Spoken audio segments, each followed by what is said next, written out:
What's sound, man? Y'all already know it's Crypto Jeezy. We back in the building, man.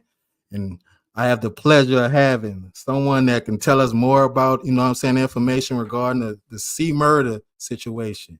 I have Mr. Georgia with us, man, from the home team. What I always do, bro, I let everybody say where they from. Rep your hood, man. Get it out there.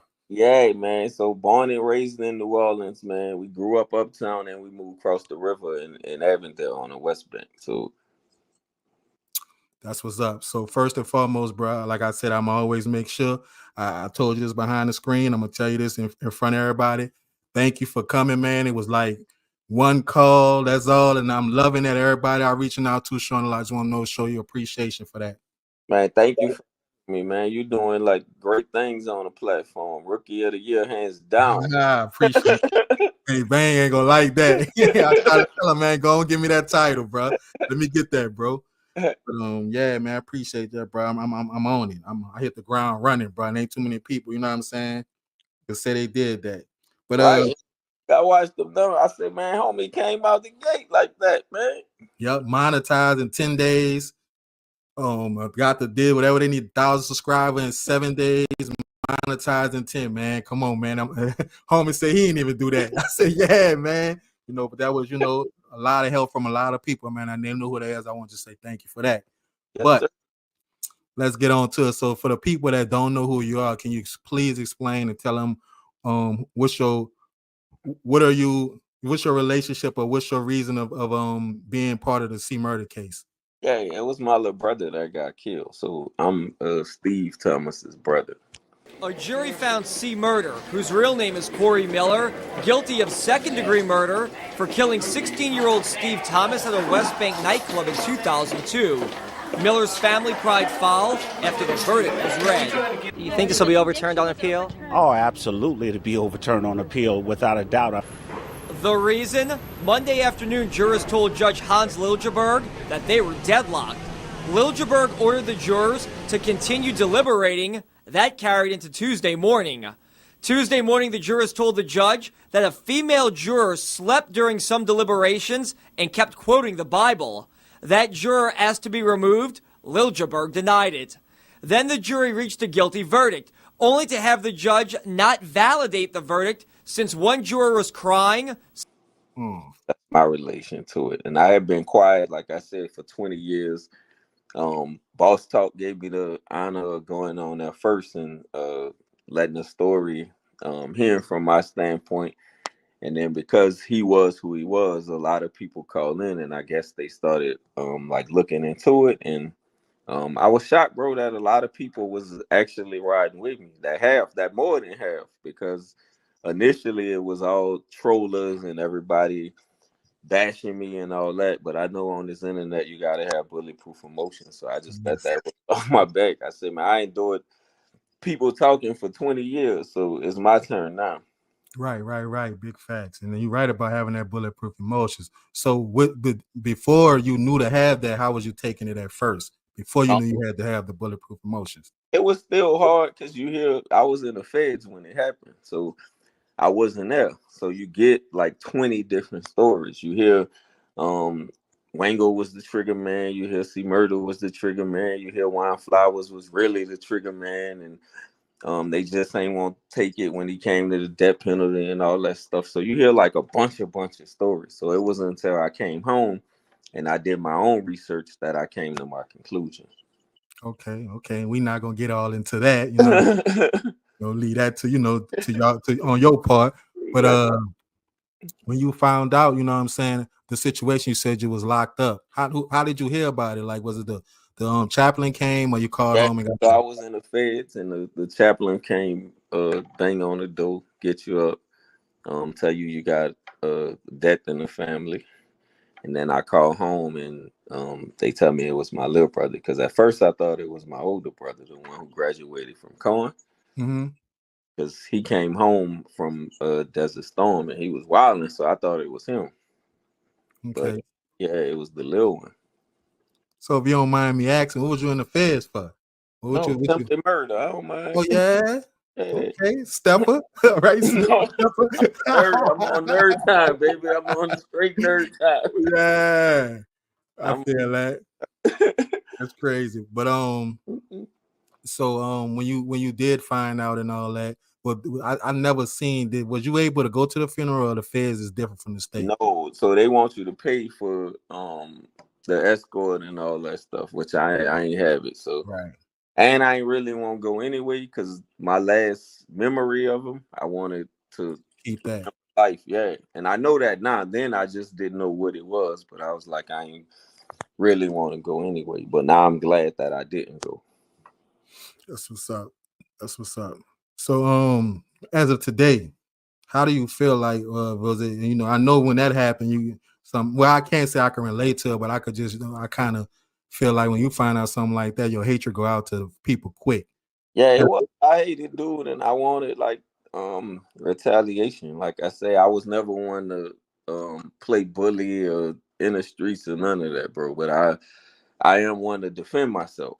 But when that happened, it was anger. It was like a whole bunch of stuff going through my mind. And then like I say, we got family. So my cousin's in a male foul limb. So when I did the research and everything that I hear, I was like, all right. But as time passed, as I got later in the feds, I had an encounter with God. And this is like true story. So I had about 2 years left on the sentence, man. It was 2007. And I got transferred from Leavenworth to Forest City from the USP to a medium. So Okay. when I get to the medium, before I get to the medium, you know how it's time. So when you have the most time, and you've been in the Fed, so you understand, you have like a sense of respect, and it ain't like I said, like big gangster. It's just at the time that you've been in there, people respect that as long as you're not a snitch or a pedophile or a rapist. Right. So with that time came that respect, but one of the white boys came in there and you know what type of time they was on, so I guess he tried to had to earn his stripes or whatever. So they sent him to where I was to like try me, but he ended up getting stumped. And then the youngsters that was in there, they like sharks in the water, they smell blood. So when they come in there, it get worse. So they try to give me a new charge when all I had was 2 years left on my sentence. So I get sent to the hole, and now I'm going crazy because it's the last 2 years, and I don't know what's about to happen. So dude ended up sending me a kite saying he wasn't gonna testify. Chaplain come. I don't want to talk to him at the time because I'm upset. So he come to our cell like 2 weeks straight in the hole, and then finally the last day I let him pray for me. And then when I let him pray for me, that's when dude tell me that he was gonna get me back, but it wasn't gonna be like that. So he didn't want to testify. They end up shipping me to Forest City. So when I get to Forest City, I wind up going home like 6 months early because it was packing there. But that's I know because he prayed, and I know that was God. So when God answered that, when I got off the bus in Forest City, I wanted to work straight for the chaplain, like nothing else. So that's why I met Glenn and Motion from the Seven Wall Hardheads and all them dudes. And I was like, look, I'm here. I'm serving God and I'm going home. Like that's it. I ain't on homie time. I ain't on none of that stuff. I'm just tripping. And the love that I got from that, because it was pure, like everything was good. And I ended up going home 6 months early.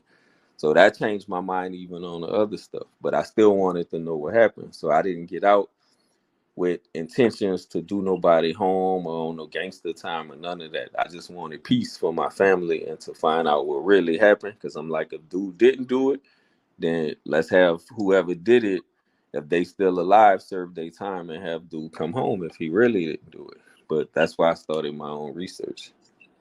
Okay. And now I think I seen on when you did the interview with Gangster, you go to the jails and talk to the inmates. Yeah, that's the passion. So I feel like I said, it was my calling. When God saved me, I'm like, nah, I know I could go back and save others, but they gotta want it. Because especially with the homies, man, they put on a facade, and for whatever reason, man, the way you grow up, the city got a dark cloud over it, and everybody grow up in chaos, and chaos is normal. So they gotta know that you can make it out, and when you get out, that you can actually do good. That is not, oh, I gotta go back, or I gotta hustle, I gotta get this pack. But it's really all about education. You get educated, you get a good job as a rap, you ain't going back to jail. Nobody in their right mind want to be taking orders anyway. Right. Especially for somebody younger than you, Right. child telling you to go lock down. Man, I just said Right. the other day, man, 20-year-old telling me to go lock down. Like, You know what I'm saying? man. Yeah. I told mama that too. She was like, I want you out here. I said, man, I ain't mean no harm. I ain't bringing no bad aura on myself. But if I ever get into anything, you will see it on CNN before they put handcuffs on me. I said, I'm not going back to prison ever. Right. Right, man. That's what's up. So speaking of your family, bro, like you kind of like what I saw from the interview, like you look past and you're not on that time of like having hatred toward anybody. Is everybody in your family on the same time, or that's just you right now? No, I can't. Well, mama and daddy, I don't know how I feel to lose a child. I got 2 kids. I got a 2-year-old, I got a 13. I never want to know what that feels like to lose a child ever. But mama and daddy lost the child. So with mama, she trying, but it's hard. With daddy, he's stuck in his ways. So ain't no forgiveness there. And I think that's the reason that he got sick with dementia and all that stuff, because from a spiritual standpoint, and I don't want to get preachy, but from a spiritual standpoint, when you have unforgiveness in your heart, that allows all them demons and all that stuff to come in. So that's what happened to Nebuchadnezzar in the Bible. Daniel came to him. Instead of him letting Daniel go, he hardened his heart. So God gave him over to his demons. So he chained himself up, started acting crazy, went out his mind. That's where that come from. So that still goes on in today's time with people that don't want to act right when you know the truth. Now, I understand if you haven't heard the truth, but if you was already exposed to it and you choose to go back to it, now you about to accept all them consequences because you know better versus somebody who don't know better. For real. That's what's up, man. That was you said some real right there. But say, also like I saw that you try to go reach out to CMurder. What did you do? Like what was the how did you go about doing that and what was the outcome? So this is my thing, right? And I know I get a lot of criticism for this too. I said my parents won a lawsuit, which they did. So they was rightfully owed that money. So I was like, all right, give them what they owe too as well. It's not about the money, it's that them being old in the age and mama and daddy until they got sick was still working. So that was my reason of saying give them what they owe. They can't get their child back no matter what you do. So then I get a call from the attorney that was handling his stuff from the NAACP. So first, Eugene Collins was part of the Baton Rouge chapter. He was the president down there, and he was respectful. So I have nothing but good stuff to say about Eugene Collins. Never once disrespect. He didn't know half the stuff. He was only know what he was told as well. So he ended up stepping down because of whatever happened in BR. Somebody he was representing, big dope boy case or something. I don't know the whole story. I just saw after it's politics. So he stepped down. Somebody else stepped in. When the new guy stepped in, Mr. Jerome, I think his name is, he called with Master P on the phone because of Eco from Boss Talk. So that was the reason that they called. But P reached out. He said he wanted to apologize, that nothing he could say could bring my brother back. And then he gave me his side of it, which I respect, is why you would never hear me say nothing bad about Master P either. Yeah. I just want to say one thing. I want to say one thing here for everybody in New Orleans. You know, what I want this to be about is a lot of innocent people that is incarcerated. Corey told me, say, if somebody committed a crime, they should be incarcerated. I mean, he's a tough guy. You know, he's not perfect. None of us are perfect, but he told me, he said, big brother, you know I made a lot of mistakes. I named myself what I named myself. I did this. I've been convicted for my music. But you know what? That can't stop an innocent man. And music is not a crime, and naming yourself is not some crime. Evidence shows that he is innocent. Matter of fact, he even said, it's 2 things. Either CMurder pulled the trigger or CMurder gave the gun to Wango, who pulled the trigger. He said, but either way, the fact that CMurder don't want to talk, that he where he needs to be. And then he gave me his spiel on how he changed his life. And like I said, I have nothing but the utmost respect for him. So after that, the NAACP attorney guy called, and he tells me that if CMurder was out, then he could raise the money for my family. So I'm like, dude, excuse my language, I have jackass written on my forehead. Like, you want me to write an affidavit saying it's okay for him to come home, but yet you got all these actors and actresses and Kim Kardashian and all them that already got that. Just give it to my people, do right by them, right or come back by you. I said, I just want to know like the truth. And then he tells me that it's a tape out there. And I'm like, if the tape out there, then why you haven't shown it if the tape shows CMurder innocent? So he tell me that he would show me the tape, but he don't want to show the tape to the judge, which don't make sense to me. So what I think, if it is a tape, and it's just me thinking, I'm not 100% sure, is the second part, that if CMurder didn't pull the trigger, then what's on there is you with the gun, and you gave the gun to Wango, and he did what he did, is why he's no longer here. But again, I don't know that. Just from me doing my research and Wango saying that CMurder had the gun and taking a plea deal and saying that he had to go get the tape, like all of that stuff add up. But like I said, years later from doing the research, they're saying that the reason he went to get the tape is because the tape shows what it showed. But I have a hard time believing, I don't care what street code you live under or how hard you think you are, if somebody else is dead and you didn't do it, you're not gonna sit in jail behind that and say, oh, I'm a rat. Ain't nobody that gangster when you got family out here. In an affidavit, Kenneth Jordan said Jefferson Parish deputies pressured him to lie by holding an unrelated charge over his head. Jordan said he knew Miller did not shoot and kill a teenager 16 years ago, but he said detectives told him to say otherwise.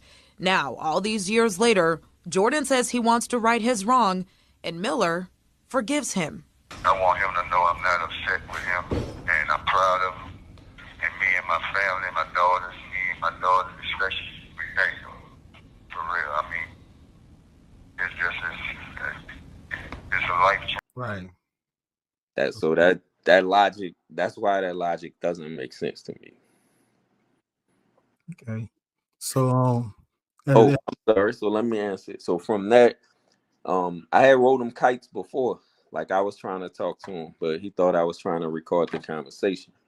What I got back later, but I wasn't. I really wanted to sit down and look you in your face, man to man, because as a man, we can read body language. So it wasn't on no, I want to be a stepper or none of this stuff. If I talk to you man to man and you said you did something or didn't do something, then I know if you're full of it or if you're telling the truth. Right. And I wanted you to know, like I said, all a million times before, like, I forgive you. You'll fight not with me, you'll fight with God. So if you haven't accepted God on the strength of you fighting whatever demons you fighting, then I want you to hear it from my mouth. So that was the reason for that. But he wouldn't do it. So if it came to it now, like without the, I think y'all say y'all got the lawsuit and all that.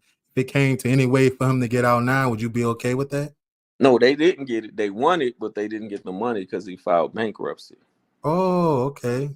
That's what I'm saying. That's why when I hear all of this stuff and I read this stuff online, I'm like, they don't know nothing about the truth. You only know what you told or what somebody told you, and half of y'all wasn't even alive anyway. Like, come on, man, stop playing.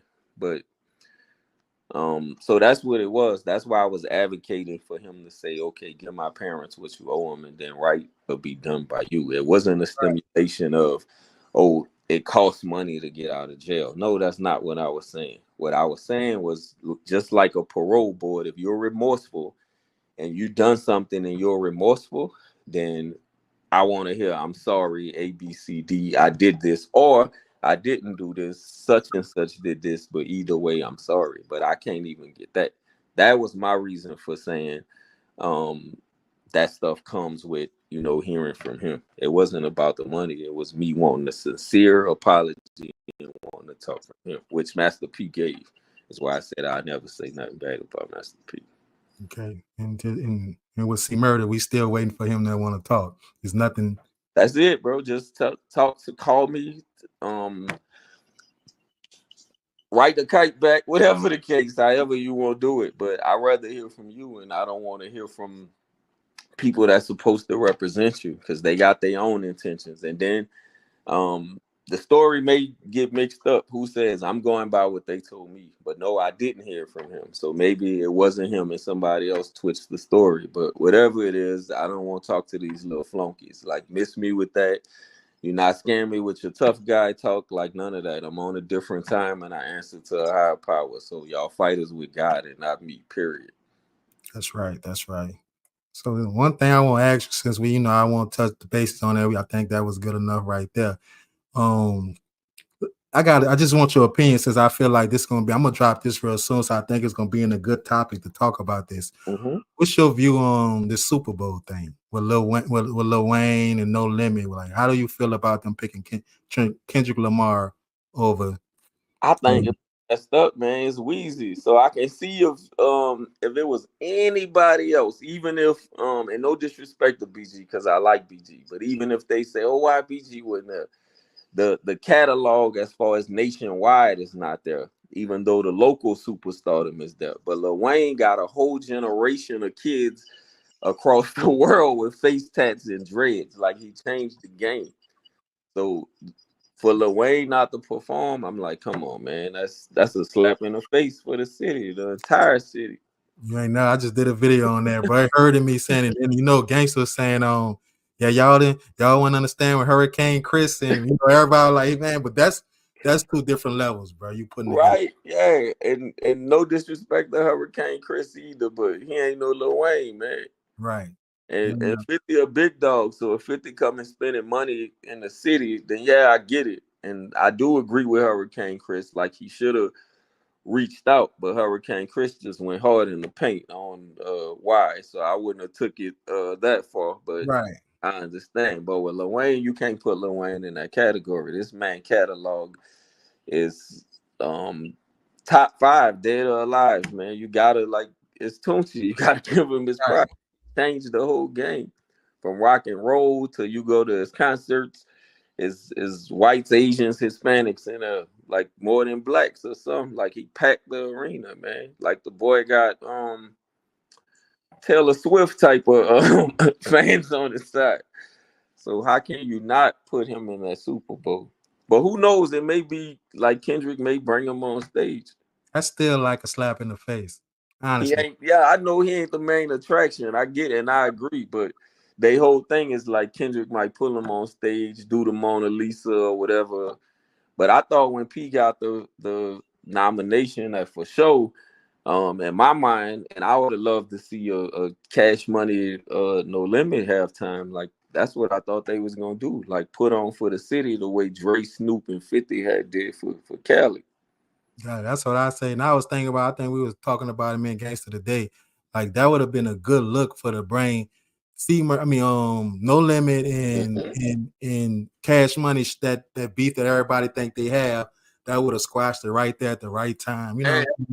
And now that everybody older, like they would have, like, it would have been like Mia X, Mac. Like, man, come on, man. Like, I know we grew up on all of that. So me and my brother was like diehard No Limit fans. I love Cash Money, but at that time, Cash Money was like running the city. You see Baby on the billboard on Martin Luther King across the street from that churches with that UNLV album. It's like, that's the Cash Money I remember. But at that time, like, Peenum had blew up, man. So for No Limit and Cash Money to come together, I'm like, oh man, that would have tore the roof off the Superdome. They had a lot of support from not even just New Orleans, Louisiana, period. Yeah, everybody would have came in. And the way the Saints playing, they have everybody bucked up. I don't know if they could keep it up all season, but it was Carolina. But next week, if they do the same thing to Dallas, you like, man, come on, man. That's what I had in my mind last year when I first heard it. I pictured in my mind the Saints playing and then Cash Money, like everything New Orleans. Yeah, man. And that would have brought, like you said, No Limit too. That would have brought everybody out, the whole that would have been something memorable right there. But And I think it would have been peaceful too. It would have been like they said in Shreveport, how the money was spent on the police. So I think if they would have did the same thing, and everybody would have had a good time, and it would have been peaceful. you ain't never lying, man. But I want to thank you for this interview, bro. Like I said in the beginning, man, it took one call. That's all, man. And you will see I really appreciate that, bro, coming on my platform and allowing me this opportunity to sit down. I hope this interview touch people and open people's eyes and motivate people to do the right thing. Is there any shout outs you want to send out? And we already got your YouTube at the bottom. Y'all go sub and share. And any shout The outs? big homie, Gangster, I want to give a shout out to, because and I'm gonna say this, and I know you agree with me too, brother. Since Gangster been home, they can't say that he haven't showed love, because he opened up this door for the people in New Orleans to tell their story and gave us the game and put us on top of all the haters that hate him, still use his name for clicks and views. So I want to salute him, Crisco, because Crisco a solid dude, Eco from Boss Talk, and that's it, bro. And you yourself. Oh, and Uncle Bang too, man. Shout Uncle out Bang, yeah. Uncle Bang a good dude, man. I know everybody get caught up on the past, but my man got a good heart. So that's it. And I definitely want to send a shout out to Uncle Bang, because that's how we was able to connect. I sent Right. lace me up, and then I'm not saying less than 10 minutes we had information on each other, and it was just like that. So shout out to my dog Uncle Bang. I'm here to Rookie of the Year. You know what I'm saying? Holla at me. But thank you for coming on, man. We're gonna end this. Y'all sub, y'all like, y'all comment, and everybody, I want y'all to put prayer hands in there for him and his family at the end of the comments, brother. Y'all do that for me. Show love. Thank you, man, for coming. CBG, the member, circle full of winners. My ice cold as winters, feel like late December. I heard money talks, but they never listen. Birthdays come around, we was always wishing. Wish a nigga would, in my hood I'm good. 10 toes down I stood, the way these diamonds drip, might just start a flood.